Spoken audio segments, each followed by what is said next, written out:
Unit 5, Sequences and Series. Geometric and arithmetic sequences. Explicit and recursive, so use explicit to find the nth term, or like, let's say you're trying to find the 20th term of a series, then you'd use the explicit. When you're trying to find the next term with now next, you'd use recursive. So these are the formulas to find explicit arithmetic. So n is equal to a1 plus, in parentheses, n plus 1, or n minus 1 times d, and that's if n is if n is greater than 1. And then here's recursive with geometric, explicit, and recursive. You can pause the video and look at them. That was probably my favorite. So, continuing on, so when someone says A4, that'd be the fourth term in the series. So in this term of 1, 2, 3, 4, A to the fourth would be the fourth term right here. So 3, 8, 13, 18, 23. So if you look at it, this is increasing by 5 each time, which means it's an arithmetic sequence. And so the amount it's increasing by is the common difference. So the common difference, or d, would be equal to 5 right here. So the first value is 3. So that means a1 is equal to 3. So to find, for example, the 15th term, you would use the explicit. So a15 is equal to 3 plus 15 minus 1, in parentheses, times 5, and that would give you the 15th term. But let's just say you're trying to find the next, then you'd use the recursive. So it's an is equal to an minus 1. So if you knew the first one and you're trying to find the second, it'd be a second, so a to the second minus 1, so that'd be a1, so it'd be 3, so 3 plus 5, meaning a to the second is equal to 8. And so here's some examples, like I just said. So continuing on, let's say you're trying to look at a geometric sequence. This would be an example of one. So 3, 6, 12, 24. You can see it's rapidly increasing, which signals that it's a geometric sequence. So right here, the common ratio would be 2, because 3 times 2 is equal to 6, 6 times 2 is equal to 12, 12 times 2 is equal to 24, and so on. So the first term is 3, meaning a1 is equal to 3. So to write the explicit, it would be an is equal to 3 times 2, because 2 is the amount it's increasing by, or the common ratio. So it'd be 3 times 2 to the n minus 1 for the explicit, and for the recursive, it's pretty much like the same as the arithmetic, except it's multiplying instead of adding. So let's say you're trying to find the fifth term, you'd do a to the fifth is equal to 3 times 2 to the power of 5 minus 1, so that'd be 2 to the fourth, so 3 times 2 to the fourth is equal to 48, and then for the recursive you do a similar thing. So you can go ahead and pause the videos and solve these, and once you've done that, I'm going to show the answers right now. So these are the answers. So the first one was arithmetic, because as you can see, it's increasing by 3, so 5, 8, 11, 14, meaning it is, and since we're trying to find the sixth term, it'd be a to the 6 is equal to 5, plus, in parentheses, 6 minus 1 times 3, so you should have gotten a to the 6 is equal to 20. The next one was geometric, because it's increasing by 3, 9 times 3 is 27, and so on. So that means that a to the n is equal to a1 times r to the n minus 1, or a to the 8th is equal to 9 times 3 to the power of 8 minus 1. So you would have gotten 19,683. So the next thing we're covering is how to find missing terms. So let's say you have 3 blank blank 12, 15. So we know there's 3 places, so 3 times something gives 1 place. Something times the other thing is next place, and so on. So we know there's 3 places, so we take 12, which is when the sequence starts up again. So we take 12 minus 3 is equal to 9. Since we know there's 3 places missing, we divide that by 3 and we get 3. So that would be 3, 6, 9, 12. So then common difference is 3. Here's the completed series. So for geometric, let's say you have 40 blank 60. So you take these two numbers and you take the square root of you multiplying both of them. So it'd be square root of 40 times 160 is equal to 80, meaning the missing term is 80. So you can go ahead and pause the video right here. This is 20 blank 80, and this is 4 blank blank 10. So here are the answers. So the first one is geometric, so it's square root of 20 times 80 is equal to 40, so the missing term is 40.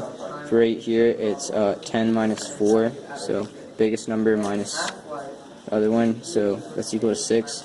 Then there's three places missing, so you get 6 divided by 3 is equal to 2, so the common difference is 2. Arithmetic series. So to find the sum of an arithmetic series, you use the equation S of n equals n over 2 times a1 plus a of n. A of 1 represents your first term, a of n represents your nth term, and n is the position of the term.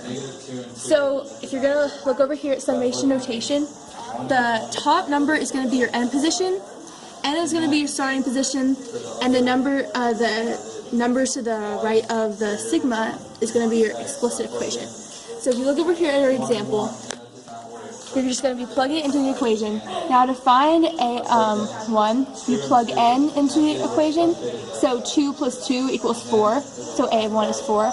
And then to find a of n, you plug your top number into the equation, so 10 plus 2 equals 12, so a of n is 12. So then you just plug everything into the equation, and you get 80 is your answer.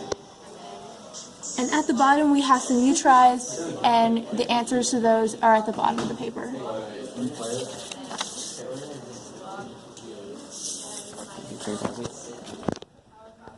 The equation for a finite geometric series is S of n equals a1 times 1 minus r to the nth power all over 1 minus r. A of 1 equals the first term, r is the common ratio, and n is the position of the term.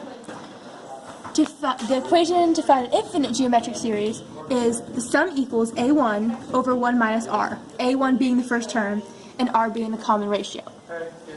An infinite geometric series with a common ratio that is less than 1 has a finite sum and converges towards that sum. An infinite geometric series with a common ratio of greater than 1 does not have a finite sum and diverges away from that sum. This example shows it's a we have to find the solution using the summation notation. We need to find a1, r, and n. a1 is equal to 10, by that, n is equal to 15, and r is equal to 2. Once you have all those numbers, you plug it back into the equation.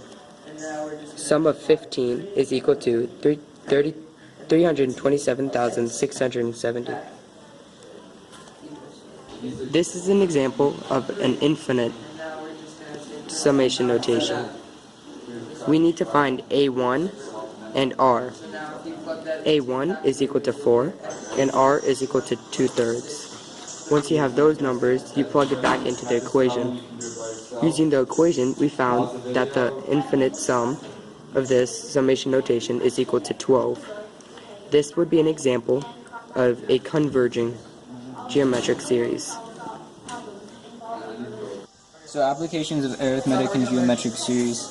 So what you want to do is you want to look at what the question is asking for. So in this question, a swing goes 12 feet on the first swing and 0.8 as far as for each swing. So it goes 80% as far as the last swing. How far will this travel till it ends? So this is asking like what's the total number of like swing lengths. So that means a swing can keep on swinging, meaning it's infinite. So it's also geometric because it's going down by 20% each time, like stated in the question right over here. So what you want to do is you want to write an infinite series. So it's a1 over 1 minus r, or 12 because the first swing is 12 feet, over 1 minus 0.8 because it goes 0.8 as far, and you'll get it to be around 60 feet. So continuing on, the next question is, a man promises you $1 the first year, $2 the second year, and so on. How much money do you have after 20 years? So this is arithmetic because it's increasing by 1 each year. So you create your arithmetic series. So then you do n over 2 in parentheses a1 plus an. So you get s of 20 is equal to 20 over 2, then 1 plus a of 20. So to get a of 20, you do a 20 is equal to a1 plus n minus 1 times 1, because the common denominator is increasing by 1 each year. So a of 20 is equal to 1 plus 20 minus 1 times 1, so a of 20 is equal to 20. So 20 divided by 2 is 10, so 10 times 21 is equal to 210. So you have $210 after 20 years. So you can go ahead and pause the video and look at this question.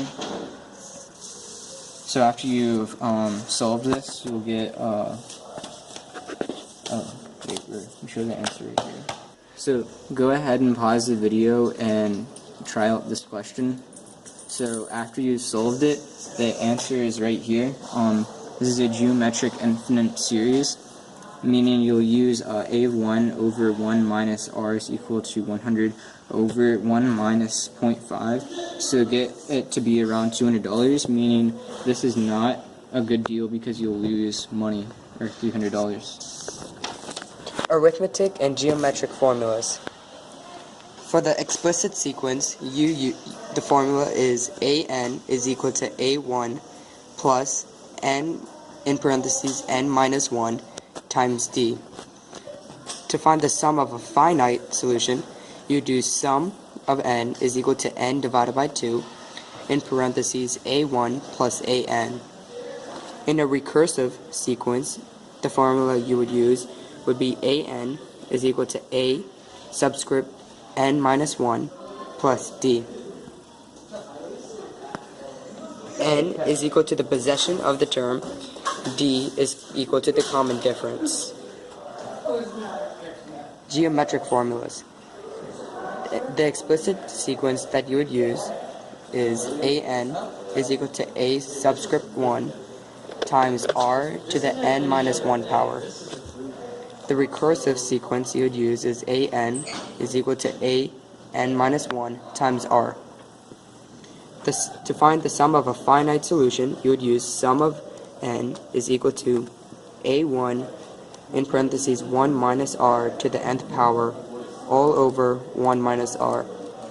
To find the sum of an infinite solution, you would use the equation s is equal to a1 divided by 1 minus r.